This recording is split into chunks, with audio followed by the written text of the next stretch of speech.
सुनिए नारद मुनि विज्ञानी, मैं वही उपाय करूँगा, मिथ्या न होगी कभी वाणी। यही विधि हुई है परम हित, नारद सुनो तुम्हार, सोई हम करब न आज कछु, वचन न बिखा हमार। नारद जी ने चल दिया। भगवान जी ने तुरंत ए मस्तु कहकर के अंतर्धान हुए और देव ऋषि नारद वहां पहुंच गए जहां पर अनेक राजा बैठे हुए, स्वर्ण के सिंहासनों पर राजा विराजमान है। नारद जी ने देखा अब तो कहीं भी सीट खाली नहीं है, कहां बैठे। नारद जी उसी दरवाजे के पास में एक कुर्सी खाली थी, उस पर बैठ गए, जहां से वो राजकुमारी निकलने वाली थी। नारद जी ने सेवकों से पूछा, बोले कौन से दरवाजे से राजकुमारी आएगी? उसी पहले नंबर की कुर्सी पर बैठ गए। क्यों? बोले हमको जब भगवान का स्वरूप मिल गया है तो अब बेचारी राजकुमारी को परेशान ना होना पड़ा।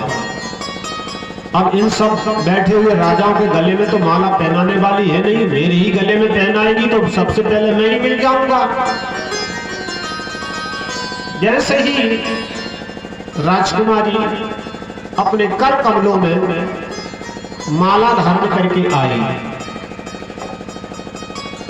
देखत फिरे महीप सब कर सरोज जयमान। नारद जी ने देखा कि ये राजकुमारी मेरे आगे से निकल गई और दूसरे राजाओं की तरफ जा रही है, इसने मुझे देखा नहीं होगा। इसलिए नारद जी वहां से उठकर के दूसरी कुर्सी पर बैठ गए। पुनि पुनि मुनि उपसई अकुलाही, पुनि पुनि मुनि उपसई अकुलाही।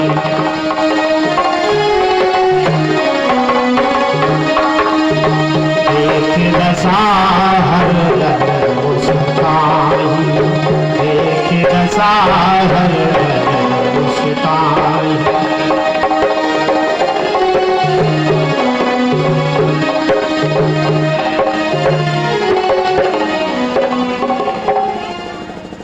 जिस कुर्सी पर नारद जी बैठ जाते थे उस तरफ तो वो भूल कर भी नहीं देखती थी। यही दिसी बैठे नारद फूली, सो दिसी कही न बिलो की। नारद जी बार बार इधर से उधर घूम रहे हैं। भगवान शिव के गण जो उनका ये नाटक देख रहे हैं।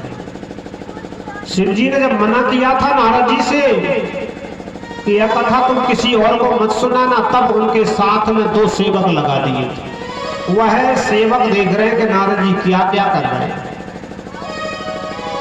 उसी समय भगवान वहां पर पहुंचे राजकुमार बनकर के, और उनकी सुंदरता को देखकर विश्व मोहिनी ने भगवान नारायण के गले में माला पहना दी। और उसी समय और नारायण के साथ में वह विश्व मोहिनी जाने लगी। नारद जी को यह पता चला तो मणि गिर गई छूट जन गांठी, जैसे बहुत दिनों की गठरी धन की इकट्ठी कर ली हो, किसी कंजूस की गिर गई हो तो बेचारा एकदम व्याकुल हो जाता है। इसी तरह से नारद जी व्याकुल हो गए और उनको पता चला। बोले कौन ले गया राजकुमारी को? बोले स्वयं नारायण आए और वह विश्व मोहिनी को ले गए। नारद जी को यह बात अच्छी नहीं लगी। उन्होंने कहा चलो अभी चलते हैं, जाकर उनको आज यह बताएंगे कि तुमने अच्छे घर न्योता दिया है। नारद जी ने वहां से जैसे ही जाने लगे, हर गणों ने कहा, महाराज तुम इतने परेशान हो रहे थे, हमें पता है। अरे तुम अपना चेहरा तो देखो, तुम समझ रहे थे कि तुम नारायण हो, तुम विष्णु हो, तुम अपना चेहरा देखो, तुम्हें कैसा रूप मिला है। नारद जी ने जब जल में अपना रूप देखा तो बंदर का रूप दिखाई दिया। देख करके उनको बड़ा क्रोध आ गया।